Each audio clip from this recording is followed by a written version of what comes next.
Hello everyone, নতুন আরেকটা mini ব্লগে জানাই স্বাগত।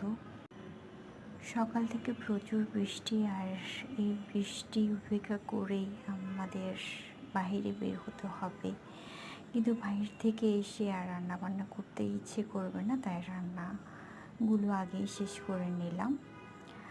তো রান্না শেষ করার পর আমি বাইরে বের হয়ে পড়ি এবং লাঞ্চ করে তারপর আমি একটু যাই বাগানে, এবং বাগানে দেখলাম একটা খুব সুন্দর ফুলের কুঁড়ি। এই ফুলকুড়িটা আগামীকালে ফুটবে। তারপর লাঞ্চ শেষ করে আমি একটু রেস্ট করলাম। রেস্ট করার পর আমি সন্ধে বন্দনা করার উদ্দেশ্যে, অর্থাৎ প্রে করার উদ্দেশ্যে আমি বাতি জ্বালিয়ে দিলাম। আজকে জ্বালিয়েছি ওয়াটার ক্যান্ডেলস। ওয়াটার ক্যান্ডেলসটা কত সুন্দর লাগছে, তাই না? ভীষণ উজ্জ্বল হয়ে জ্বলছিল। তারপর আমি চা খেয়ে নিলাম। তো আজকের মতো মিনি ব্লগটা কেমন লাগলো অবশ্যই জানাবেন।